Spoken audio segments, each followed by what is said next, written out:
அந்தியூர் குருநாதசாமி திருக்கோவில். இந்த கோவில் தெரியாதவங்க இருக்க முடியாது. அந்தளவுக்கு நல்ல ஒரு புகழ்பெற்ற ஒரு ஆலயமாக இருக்குது. இதில் ஆடி திருவிழா ஒவ்வொரு ஆண்டுமே ரொம்ப விமர்சையாக கொண்டாடப்படுகிற ஒரு விசேஷமான ஒரு கோவில்.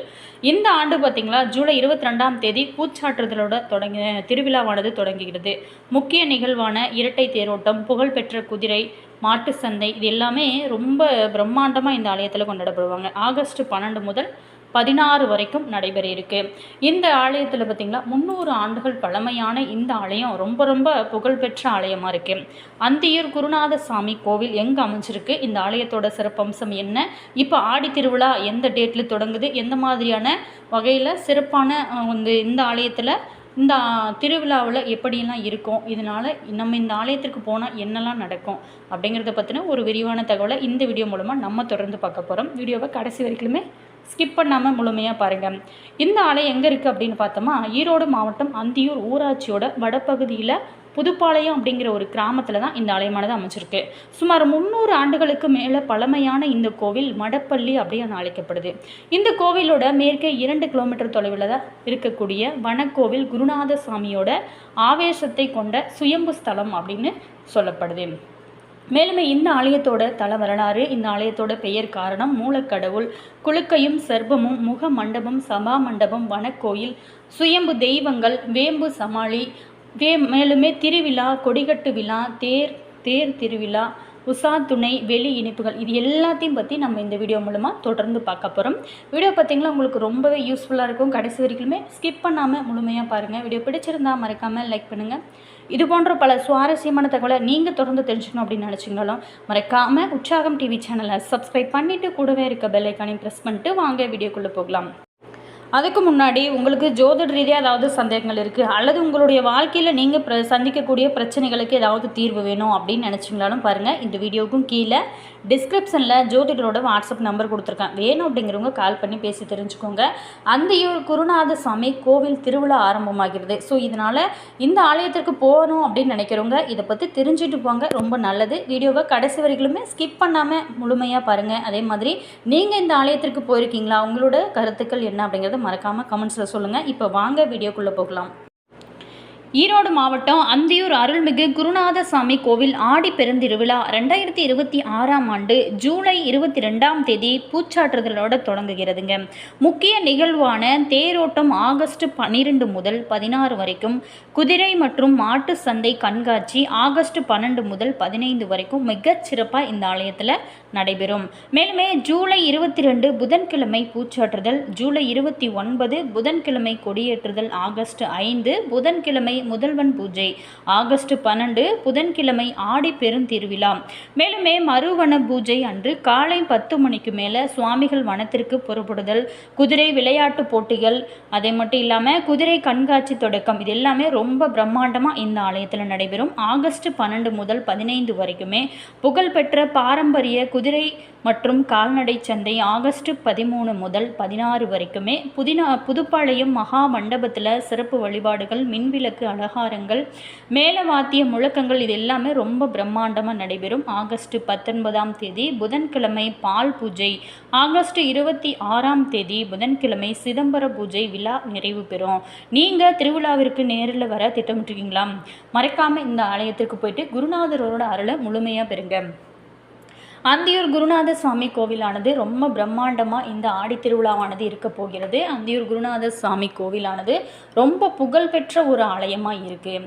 இந்த ஆலயத்திற்கு போனோம் அப்படின்னா நம்மளோட வாழ்க்கையில் எப்பேற்பட்ட துன்பமாக இருந்தாலும், எப்பேற்பட்ட கஷ்டமாக இருந்தாலும் அது எல்லாமே இவரோட அருளால் மாற ஆரம்பிக்கும். உங்களோட வாழ்க்கையில் நல்ல ஒரு முன்னேற்றம் வேணும் அப்படிங்கிறவங்க இந்த ஆலயத்திற்கு போகலாம். கோவிலில் அமைந்திருக்கக்கூடிய அந்த மூல கற்களுக்கும் முறையே காமாட்சி, பெருமாள், குருநாத சுவாமி என பெயர் வச்சுருக்காங்க. இதுக்கு பெயர் காரணம், 3வது கல்லிற்கு தந்தையான சிவனுக்கு போதனை செய்த மகன் முருகன் ஒருங்கே அமைந்த கல் அப்படிங்கிற அர்த்தத்தில் தான் குருநாத சுவாமி அப்படிங்கிற பெயர் வச்சுருக்காங்க. குரு ஈஸ்வரன், நாதன் அப்படிங்கிற ஒரு முருகன். தெலுங்கு பேசக்கூடிய பக்தர்கள் பாலகுருநாத சுவாமி உக்கிர குருநாதர் அப்படின்னு ரொம்ப சிறப்பாக அழைப்பாங்க. இந்த கடவுளுக்கு கூலிக்கார குருநாத சாமி அப்படிங்கிற மற்றொரு பெயருமே இருக்கான். கோவிலில் வேலை செய்தவங்களோட கூலியை கோவிலோட மண்ணில் கலந்து கொடுப்பாங்களாம். அதில் அதிக வேலை செஞ்சவங்களுக்கு அதிக பணமும், குறைவான வேலை செய்தவங்களுக்கு குறைவான காசும் இருந்ததாக இந்த பெயருக்கு காரணமாக தொன்ம கதையை சொல்லப்படுது. இந்த கோவிலோட வனத்தில் வளர்ந்து குருநாதரோட உருவத்தையும் சக்தியையும் பெற்றதுனால குன்றாய் வளர்ந்த குருநாதர், வனத்தில் இருக்கக்கூடிய சுயம்பு குருநாதர் அப்படிங்கிற பெயர்களுமே இதற்கு இருக்காம். மேலும் இந்த ஆலயத்தோட மூலக்கடவுள் மைய கருவறையில் இருக்கக்கூடிய அந்த குருநாத சாமியோட உருவம் வேங்கை மரத்தினால் செய்யப்பட்டதாம். குருநாதரோட இடது கையில் வெள்ளி வேலும் வலது கையில் வெள்ளி வாளும் கொண்டிருப்பாராம். நீண்ட மீசையோட கூடிய கருவறை சிலையின் கீழே சிவலிங்கம் ஒன்று இருக்காம். காவல் தெய்வமாக கோவிலோட இடது பக்கம் பெருமாளும் வலது பக்கம் 3 சுயம்பு உருவங்களும் இருக்காம். கருவறையோட வடக்கு மூலையில் காமாட்சி அம்மன் சிலையானது இருக்குது. காமாட்சி அம்மன் தவநிலைக்கு எதிரில் சித்தேஸ்வரனும் மாதேஸ்வரனும் இருப்பாங்க. அம்மனுக்கு வலது பக்கம் கீழே நவநாயகிகளும் 7 கன்னிமார்களும் இருப்பாங்க.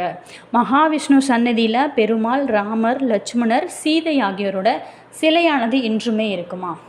மேலுமே குளுக்கையும் சர்பமும் கோவிலோட சுற்று பிரகாரத்தின் நடுப்பகுதியில் பொருட்களை பாதுகாக்க குளுக்கை அப்படின்னு சொல்லக்கூடிய அந்த பெட்டகத்தை வைத்திருப்பாங்களாம். இந்த பெட்டகம் 11 அடி நீளமும் 11 அடி உயரமும் கொண்டதாக இருக்குமா. இதனோட உட்பகுதியில் சுரங்கப்பாதையானது அமைச்சு சுவாமியோட பூஜை பொருட்களையும் பாதுகாத்து வராங்களாம். இந்த குளுக்கையோட 4 பகுதியிலும் வாசற்படிகள் இல்லாமல் ஒரே ஒரு நுழைவாயில் மட்டுமே அமைத்து கீழ்ப்பகுதியில் ஒரு துவாரமும் இட்டு அதில் பாம்புகளை நிரப்புகிறாங்களாம். இந்த குளுக்கை ஆடி அமாவாசை திருவிழாவின் முந்தைய நாள் மட்டும் திறக்கப்படுவாங்களாம். ஐதீகத்தின்படி ஒரு சந்தி ஒரு பொழுது, அதாவது விரதம் இருந்து வந்த பூசாரி மட்டுமே இதனை திறப்பாங்களாம். மற்றவங்க திறந்தால் அந்த விஷ பாம்பால் கடிபடுவாங்களாம். தோட்டத்துக்காரர்கள் தங்களை பாம்பின் விஷம் ஒன்று செய்யாமல் இருக்க குளுக்கை புற்றை வணங்குவாங்களாம். மேலும் இந்த ஆலயத்தில் பார்த்திங்கன்னா ஒரு வித்தியாசமான ஒரு ஆலயமாக இருக்குது. இந்த ஆலயத்தோட தல வரலாறு அப்படிங்கிறது ஆற்காடு நவாப் காலத்தில் சிதம்பரம் அருகே இருக்கக்கூடிய பிச்சாபுரத்தில் வன்னிய மக்கள், அதாவது குட்டியாண்டவர் அப்படிங்கிற பெயரில் கோவில் அமைச்சு வழிபட்டிருக்காங்க. நவாப் அந்த கோவிலோட பூசாரியோட மகளை பெண் கேட்டு வந்திருக்கிறாரு. பூசாரி தன்னோட உறவினர்களிடம் கேட்டபோது அவங்க அதற்கு மறுத்திருக்கிறாங்க. நவாப் பெண் தர மறுத்ததுனால குடும்பம் முழுவதையும் சிரச்சேதம், அதாவது தலையை வெட்டுதல் செய்து விடுவதாக சொல்லி மிரட்டிருக்காங்க. அன்றிரவே பூசாரி தன்னோட குடும்பத்தோட தாங்கள் தெய்வமாக வழிபட்ட அந்த 3 கற்களை எடுத்துக்கொண்டு பிச்சாபுரத்தை விட்டு புறப்பட்டிருக்காங்க. அப்படி செல்லும்போது அந்த 3 கற்களோட பாரம் தாங்க முடியாமல் அதை ஆற்றில் விட்டு புறப்பட்டிருக்காங்க. மறுநாள் காலையில் பூசாரிகளில் ஒருவரான சாந்தப்பன் அப்படிங்கிறவரோட கூடையில் அந்த 3 கற்களும் இருந்துச்சான். இந்த கற்சிலைகளையே தெய்வமாக வழிபட வேணும் அப்படின்னு சொல்லிட்டு முடிவு செய்து அனைவரையும் சாந்தப்பன் பின்னால் போயிருக்காங்க. அப்போது மைசூர் மன்னரோட ஆட்சியின் கீழிருந்த அந்தியூர் புதுப்பாளையம் கிராமம் வந்தபோது மன்னர்கிட்ட தங்களுக்கு அடைக்கலம் தரும்படி வென்றிருக்கிறாங்க. தற்போது இருக்கக்கூடிய அந்த புதுப்பாளையம் கற்கோட்டை மன்னர் காலத்தில் அமைக்கப்பெற்றது அப்படின்னு சொல்லப்படுறாங்க. இதற்கு ஆதாரமாக அங்கே இருக்கக்கூடிய தூண்கள், உத்திரத்தில் சிற்பங்கள் பொறிக்கப்பட்டிருப்பது அப்படின்னு சொல்லப்படுறாங்க. மேலுமே சாந்தப்பன் மன்னரோட அந்த கல் மண்டபத்திற்கு அடுத்திருக்கக்கூடிய இடத்துல 3 கற்களையும் பிரதிஷ்டை செய்ய அனுமதி கேட்டிருக்காங்க. மன்னர் போரின் போது தன்னோட படையில் பங்கு கொண்டு போர் செய்ய வேணும் அப்படிங்கிற சத்தியத்தை பெற்று கோவில் அமைக்க அனுமதியுமே கொடுத்திருக்கிறாராம். கல் மண்டபத்தின் அருகே 3 கற்களையும் பிரதிஷ்டை செய்து அதனை சுற்றி மக்கள் தங்களோட வாழ்விடங்களை அமைத்து வாழ்ந்து வந்ததாக தலவரலாறு சொல்லப்படுது. ஸோ இந்த கோவிலோட வரலாறு அப்படிங்கிறது ரொம்ப வித்தியாசமாக இருந்தாலும் ரொம்ப புகழ்பெற்ற ஒரு ஆலயமாக இந்த ஆலயமானது இருக்குது. அடுத்ததாக முகமண்டபம், சபா மண்டபம். இந்த கோவிலோட முகப்பில் இருக்கக்கூடிய முகமண்டபம் குருநாதர் அப்படிங்கிற பூசாரியோட முயற்சியால் ஒரு சுமார் 100 ஆண்டுகளுக்கு முன்னாடியே கட்டப்பட்டதாகவும் சொல்லப்படுது. அடுத்ததாக சபா மண்டபம் ஆலம்பாளையத்தைச் சேர்ந்த நஞ்சப்ப முதலியாரால் கட்டப்பட்டதான். இந்த குடும்ப வாரிசுகளுக்கு இன்றுமே திருவிழாவின் போது உரிய மரியாதையானது கொடுக்கப்படுவாங்களாம்.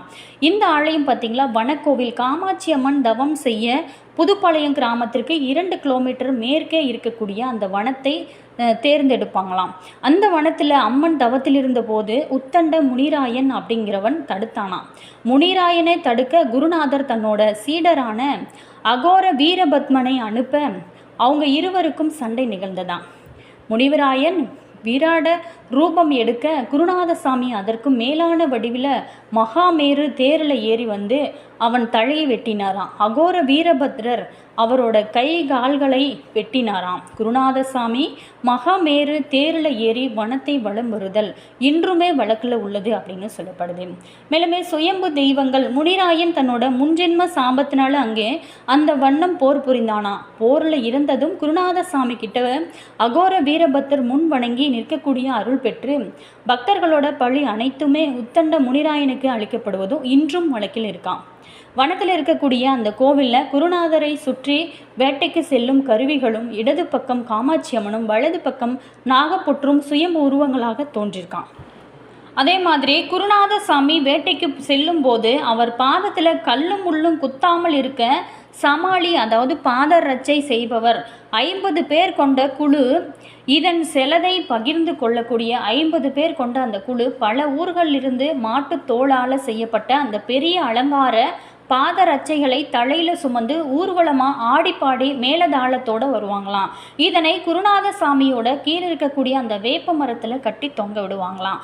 இங்கே ஒவ்வொரு ஆண்டுமே ரொம்ப சிறப்பான ஆடி மாதம் இந்த கோவிலில் திருவிழாவானது நடக்குமா. ஆடி மாதம் முதல் புதன்கிழமை தொடங்கி ஒரு மாத காலம் விழா நிகழுமா.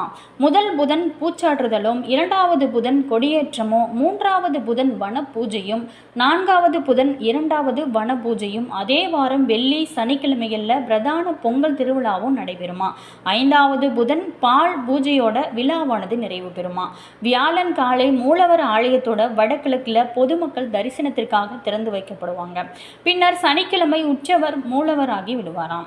மேலுமே கொடிக்கட்டு விழா திருவிழாவின் தொடக்கத்தில் அந்தியூரை சுற்றிருக்கக்கூடிய அந்த கிராமங்களில் மக்கள் விரதம் இருப்பாங்க. அதுக்கப்புறம் பர்கூர் மலைப்பகுதிக்கு சென்று 60 அடி நீளமும் 2 அடி அகலமும் கொண்ட மூங்கில் கம்பை எடுத்து வருவாங்களாம். அந்த கம்பில் வெள்ளை கொடி கட்டி திருவிழாவை தொடங்குவாங்களாம். இதில் தேர், இந்த கோவிலில் இருக்கக்கூடிய தேர் சக்கரம் கொண்டதல்லங்க, அதாவது எடுப்பு தேர் மட்டுமே இங்கு பயன்படுத்தப்படுவாங்க. திருவிழாவிற்கு என மூங்கில் கம்புகளால் பிரயோகமாக செய்யப்படக்கூடிய இந்த தேர் 300 பேர் தூக்கக்கூடிய அளவுக்கு பெரியதாக இருக்குமா. தேர் பகுதி தேக்கு மரமும் மகமேறு தேரோட கோபுர வடிவம் மூங்கிலாலும் ஆனதாம். தண்டிகள் ஆழம் விழுவதை கொண்டு தயாரிக்கப்பட்டிருக்காங்களாம். அதன் மேலே பட்டு துணிகள் சாற்றப்படுவாங்க. இந்த ஆலயத்துக்கு நீங்கள் போயிருக்கீங்களா? மேலுமே தேர் இழுக்கக்கூடிய திருவிழாவின் போது காமாட்சி அம்மனோட தேரை இங்கிருக்கும் பல்வேறான மக்கள் பற்றிகளும் இழுக்கப்படுவாங்களாம். வீடியோ பிடிச்சிருந்தா மறக்காமல் லைக் பண்ணுங்கள். இது போன்ற பல சுவாரஸ்யமான தகவலை நீங்கள் தொடர்ந்து தெரிஞ்சுக்கணும் அப்படின்னாலும் மறக்காமல் உற்சாகம் டிவி சேனலை சப்ஸ்கிரைப் பண்ணிவிட்டு கூடவே இருக்க பெல் ஐக்கானையும் ப்ரெஸ் பண்ணிக்கோங்க. அப்போ தான் நாங்கள் போடுற புது நியூ வீடியோஸ்லாம் உடனுக்குடன் உங்களுக்கு நோட்டிஃபிகேஷன் வரும். உங்களோட கருத்து என்ன அப்படிங்கிறத மறக்காமல் கமெண்ட்ஸில் சொல்லுங்கள். Always thank you.